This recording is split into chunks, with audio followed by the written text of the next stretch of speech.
What's going on, everybody? Adam here with etrailer. Today we're going to be taking a look at the CURT Premium Four on our 2021 Chevrolet Tahoe. So this is the 2-inch shank version, but there is a 1.25 inch shank version if you have that kind of hitch receiver.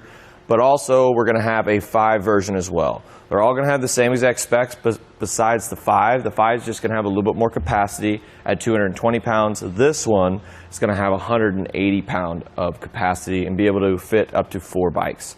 This is going to be really good for you or that are just trying to get into the sport. It's very entry level, and it is going to be good for a wide array of bikes. Not for your carbon fiber bikes because it is a hanging style rack, and not going to be for your heavier fat tire bikes or e-bikes. But this is going to be great for the kiddos bikes just because we have 2 different widths when it comes to our cradles. So up in the front we have 2, which from center to center it's about 6 3/4 of an inch, and then as we go back it's going to go to about 12.5 inches. So a lot of the times with the kids bikes we don't really have as much area in here to be able to get them loaded on, so that just kind of helps with that.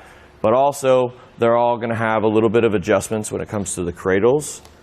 As you can see here, we have 3 different sides. One that's shorter, one that's a little concaved, and the one that's pretty much flat. So that's going to be nice just to get the exact fit that you want for your bike. And all are going to have 3 tie downs, so 2 up top and then an anti-sway cradle at the bottom. And what that's going to do is just kind of limit that bike-to-bike contact whenever you're going down the road. So whenever you're stopping and starting, your bikes aren't going to be clanking together as much as they would if we didn't have the anti-sway cradle. So let's go ahead and take the bikes off the rack.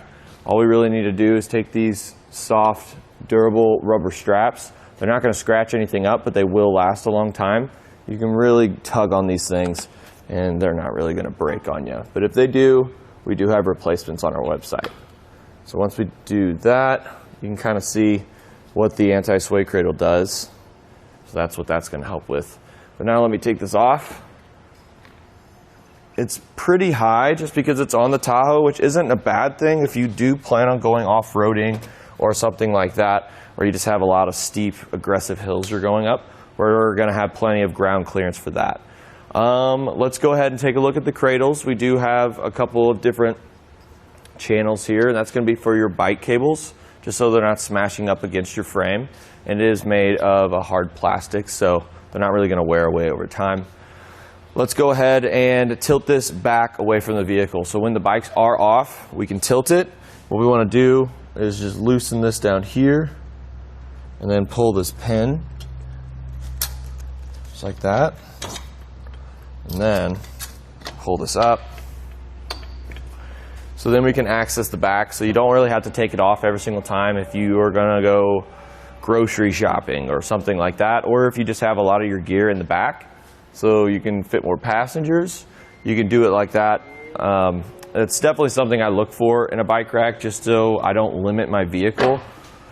So now right here is a little channel for your bike cable. So if you do want to lock your bikes to the rack, you can do that. And it is sold separately, but we do have some on our website. Put it back up into place, replace the pin, and then screw this back tight. And we are good to go. With any hitch mounted accessory, we are going to add a little bit of length to the back of the vehicle. So in this configuration with the arms up, so this is like when you're hauling your bikes, from the bumper to our reflectors, it's going to be about 36.5 inches. We can break that down a little bit just by putting the arms down, pulling this pin,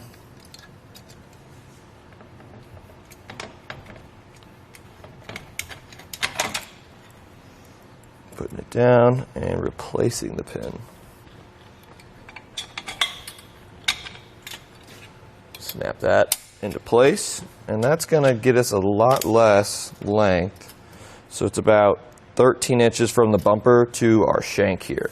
So that's kind of nice. One thing about this, since it has a big thick center mast, it does kind of line up with our rear view camera. You're going to be able to see around it, but it is going to be blocking that a little bit. So don't expect to have full visibility whenever you're putting in reverse.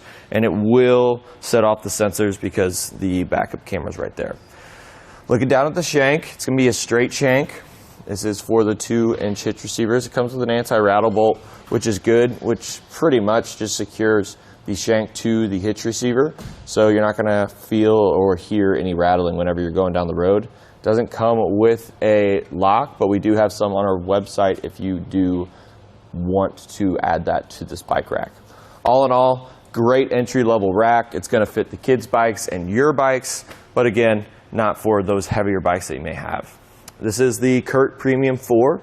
I'm Adam with eTrailer, and it was on our 2021 Chevrolet Tahoe. Here it is on our test course. We'll start by going through the slalom. This is going to show us the side-to-side action, which simulates turning corners or evasive maneuvers. Next, we're at the alternating speed bumps, which we'll see the twisting action. This will simulate hitting a curb or pothole or driving over uneven pavement.